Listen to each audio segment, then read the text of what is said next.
জুবিনদাৰ নিচিনাকৈ আমাৰ পথাৰ আমাৰ বজাৰ। এয়া কোনো লাজৰ কথা নহয়, এয়া আমাৰ গৌৰৱৰ কথা। আমি খেতি কৰিম, আমি বজাৰ কৰিম। এই অসমীয়া ল'ৰাবিলাকে একো কৰিব নোৱাৰে। তো মই একচুৱেলি মিয়া আৰু অসমীয়াৰ মাজত একো ক'বলৈ নাযাওঁ, কিন্তু মানে কি হয়, কাম যেনিবা কাম কৰিবলৈ অলপমান টান পায়। তো যি নহওক ময়ো মানে এটা চেলেঞ্জ লৈছোঁ যে আমি অসমীয়া হৈ কেলৈ খেতি কৰিব নোৱাৰিম।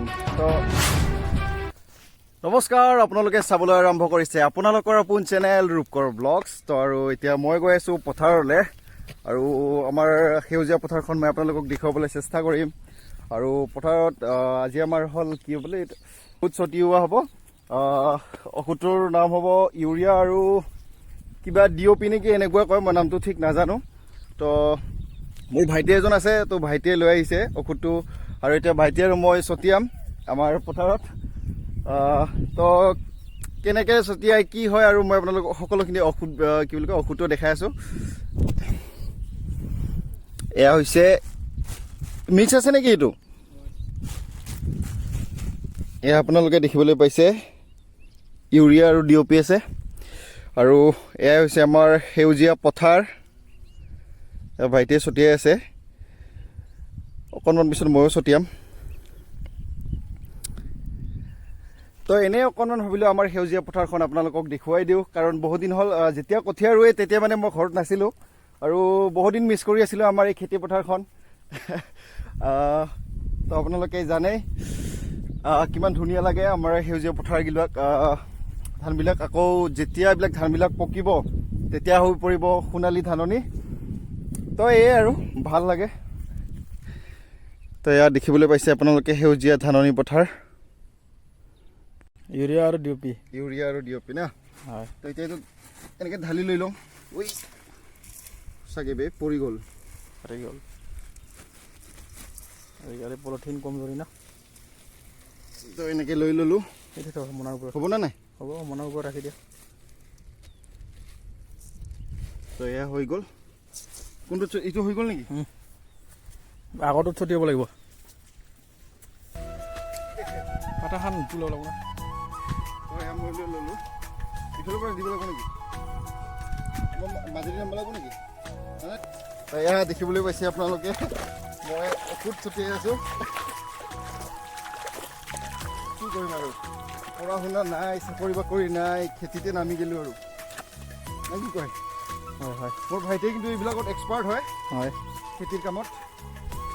মই ইমান এক্সপাৰ্ট নহয়, কিন্তু হ'ব লাগিব আৰু উপায় নাই। আৰু জানাই ভাই, মোৰ পুলিচ চাকৰি নাই, গাৰ্লফ্ৰেণ্ড চাৰ্লফ্ৰেণ্ড এইবিলাক পলাই যায় দেই।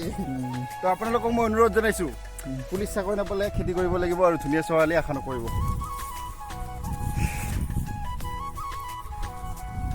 পুলিচ চাকৰি বাপৰে বাপ নকবি আৰু।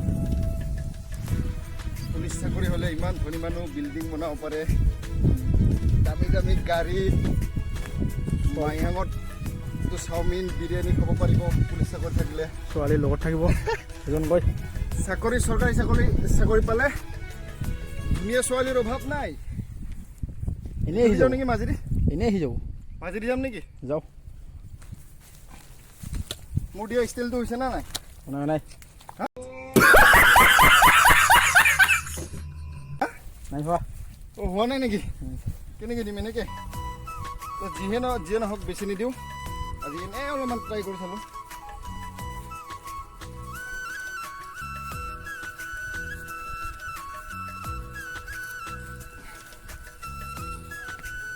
বাছ হৈ যাব, মই বেছি নিদিওঁ। এয়া ভাইটিক দি দিছোঁ। তো মই ভালকৈ ইমান নাজানো এইবিলাক খেতিৰ কাম চাম, ইমান এক্সপাৰ্ট নহয় এইবিলাকত। তো আৰু ভাইটিক দি দিলোঁ মই এনেকৈ সাৰখিনি ছটিয়াবলৈ। এতিয়া মই এনেই অলপমান পথাৰখন এক্সপ্ল'ৰ কৰিম। এয়া হ'ল কি আছিল, পকা ধানৰ মাজে মাজে সৰু সৰু আলি। তো এয়া হ'ল পকা ধান নহয়, কেঁচা ধানৰ মাজে মাজে সৰু সৰু আলি হৈ আছে বৰ্তমান। আৰু এই ধানবিলাক পকাৰ কিমান টাইম লাগে পকিবলৈ? समझ रहे हो 2-3 মাহমান লাগে চাগে। তো ধানবিলাক যেতিয়া 2-3 মাহমান পিছত আপোনালোকে দেখা পাব পকা ধানৰ মাজে মাজে সৰু সৰু আলি। আৰু যেতিয়া আমি ধানবিলাক পকিব তেতিয়া এবাৰ আকৌ মই আপোনালোকক দেখুৱাবলৈ চেষ্টা কৰিম পকা ধানৰ মাজে মাজে সৰু সৰু আলি আৰু লোৱাৰ আছামত ৰোৱা বুলি কয় দেই কিন্তু আপাৰ আছামত এইটো কঠীয়া ৰোৱা বুলিয়ে কয়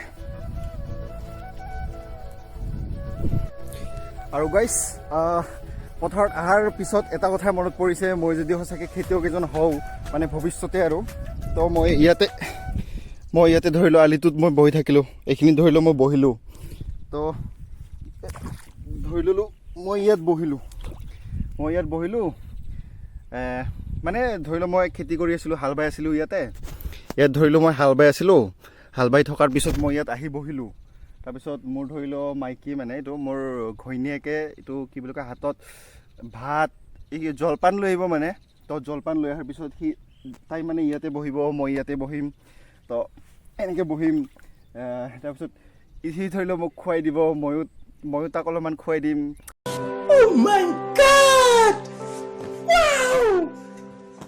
তো কেনেকুৱা এটা ফিলিংছ লাগিব মানে আজিকালি হয়তো এইবিলাক নাই মানে উঠি গ'ল এতিয়া কাৰণ ক'তনো আৰু আজিকালিৰ ছোৱালীয়ে পথাৰত আহি কিনে জলপান দিব মই খুৱাই দিব এইবিলাক মিছা কথা আৰু তো আজিকালি চব যেনিবা হাল চালো নোবোৱা হৈ গ'ল আজিকালি গৰুৰে আজিকালি চব ট্ৰেক্টাৰ হৈ গ'ল তথাপিও এতিয়াও আছে আমাৰ গাঁৱত কিন্তু আগৰ যিখিনি মানে হেৰি আছিলে আমাৰ মাহঁতৰ বয়সৰ বা আমাৰ দেউতাহঁতৰ বয়সৰ যিখিনি মানুহ আছিল তেওঁলোকে এতিয়াও হেৰি পথাৰত যিটো জলপান লৈ আহে খায় বহি কিনে আলিত বহি খায় তো এটা কি সুকীয়া দিন সুকীয়া জীৱন কিন্তু ভৱিষ্যতে মানে এতিয়াৰ পৰা যিবিলাক মানে ধৰি লওক ঘৈণীয়েকবিলাক যদি তাৰ হাজবেণ্ডে এনেকৈ পথাৰত খেতি কৰি থাকে ঘৈণীয়েকবিলাকে ক'তনো আহিব আজিকালি ডিজিটেল যুগ পূৰা স্মাৰ্টফোন ঘৰতে টিপি থাকিব আৰু পূৰা নখপালিচ লগাই লৈ ল'ব ভৰিত হাতত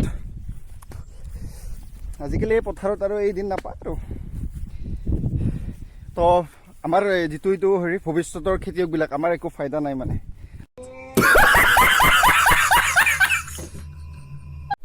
আৰু মামাই বৰ্তমান যিটো কাম কৰি দিছে সঁচাকৈ কিন্তু এটা শলাগ ল'বলগীয়া কথা কিন্তু মামাই যি কাম কৰিছে সঁচাকৈ বহুত ভাল কাম কৰিছে চাউলৰ দাম ইমান বঢ়াই দিছে এতিয়া কি বুলি কয় চাউলৰ দাম 40ৰ পৰা 50 টকা চাউল তো গতিকে খেতি কৰাখিনিৰ কাৰণে বহুত ভাল খবৰ এটা কাৰণ খেতি কৰোঁতে বহুত কষ্ট হয় মানে কি বুলি ক'ম এইটো পইচাটোতো লাগিবই পইচাৰ লগতে এইটো পূৰা শাৰীৰিক কষ্ট হয় তো আৰু পথাৰত এনেদৰে পূৰা হাল বাই কঠীয়া ৰুই কিনে বহুত আৰু এইবিলাক লৈ গৈ কিনে ঘৰত আকৌ ধানখিনি মাৰিবলগীয়া হৈ যায় তো কষ্ট বহুত জড়িত হৈ থাকে তো গতিকে কষ্টৰ ফলত কিন্তু পইচা বহুত কম পাইছিলে আগতে কিন্তু হিমন্ত মামাই এতিয়া এইটো 2023 চনত যিটো সিদ্ধান্ত লৈছে তো অৱশ্যে চব বস্তুৰে দাম বাঢ়ি থাকে এতিয়া যদি চিমেণ্ট বালা শিল এইবিলাকৰ যদি দাম বাঢ়ি থাকে খোৱা বস্তু যদি দাম বাঢ়ি থাকে তেল চেলবিলাকৰ বাকী খেতিয়কসকলৰ কাৰণে কাৰণ খেতি গাঁৱত সঁচাকৈ কি ক'ব লাগিব এইটো ধানৰ খেতিটো অলপ বেছিকৈ হৈ যায়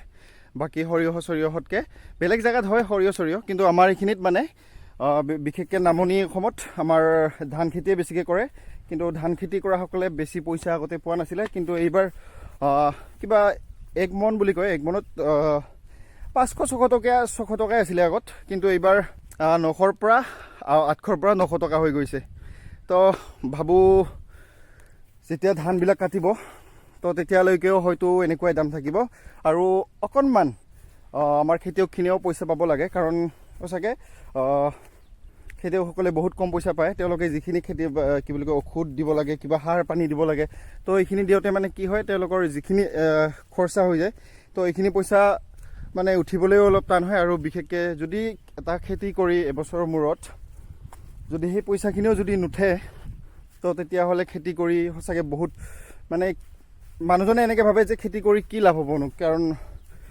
আৰু আমাৰ গাঁৱৰ মানুহবিলাকৰ খেতিটোৱে প্ৰধান বিশেষকৈ আৰু বেলেগ ইনকাম এনেকুৱা নাই তো যি কি নহওক হিমন্ত মামাক বহুত ধন্যবাদ দিব লাগিব তো অলপ যদি বাকী বেলেগ বস্তুবিলাকৰ যদি দাম বাঢ়িছে তেতিয়াহ'লে চাউলটোৰ অকণমান বাঢ়োতেনো কি আহে যায় হয়নে নাই তো মোৰ ফালৰ পৰা হিমন্ত মামাকো বহুত ধন্যবাদ এতিয়া চাকৰিয়ালবিলাকৰ দৰমহা বাঢ়ে আৰু কাৰণ খেতিয়কবিলাকৰতো আৰু কোনো দৰমহা নাই তো গতিকে অকণমান ধানৰ দামটো বাঢ়িছে একো নাই মেনেজ কৰি ল'ব আৰু আপোনালোকে চৰ্চা হৈ আছে আৰু এটা কথা বৰ্তমান বহুত চৰ্চা হৈ আছে যে অসমীয়া ল'ৰাবিলাকে একো কৰিব নোৱাৰে। তো মই একচুৱেলি মিয়া আৰু অসমীয়াৰ মাজত একো ক'বলৈ নাযাওঁ, কিন্তু মানে কি হয় আমাৰ অসমীয়া ল'ৰাবিলাকে সঁচাকৈ অকণমান কাম কৰিবলৈ অলপমান টান পায়। তো যি কি নহওক আমি ওলাই আহিব লাগিব, আমি কাম কৰিব লাগিব। তো এনেকৈ ময়ো মানে এটা চেলেঞ্জ লৈছোঁ যে আমি অসমীয়া হৈ কেলৈ খেতি কৰিব নোৱাৰিম। তো অলপমান চেষ্টা কৰিছোঁ খেতি কৰিবলৈ। অকল খেতিয়ে নহয়, যিকোনো কাম আমি কৰিবলৈ আগবাঢ়ি আহিব লাগিব। তো এনেদৰে ময়ো পথাৰলৈ নামি আহিছোঁ জুবিনদাৰ নিচিনাকৈ, আমাৰ পথাৰ আমাৰ বজাৰ। তো লাজ কৰিবলগীয়া কোনো কথা নহয়, এয়া কোনো লাজৰ কথা নহয়, এয়া আমাৰ গৌৰৱৰ কথা। আমি খেতি কৰিম, আমি বজাৰ কৰিম, তো আমি এনেকৈ চলিব লাগিব। তো এয়া কোনো লাজৰ কথা নহয়। তো আপোনালোকে লাজ নকৰিব, ওলাই আহক খেতি কৰিবলৈ লাজ নকৰিব, বজাৰ কৰিবলৈ লাজ নকৰিব। একচুৱেলি বজাৰ কৰিবলৈ আপোনালোকে লাজ নকৰে, কিন্তু বজাৰত বস্তু বিক্ৰী কৰিবলৈ লাজ কৰে আমাৰ অসমীয়া ল'ৰাবিলাকে। তো আপোনালোকে লাজ নকৰিব, আপুনি ওলাই আহক, মই ওলাই আহিছোঁ। তো আমি সকলোৱে যুঁজিব লাগিব, নে কি কয়? তো এনেকৈ আজিৰ ভিডিঅ'টো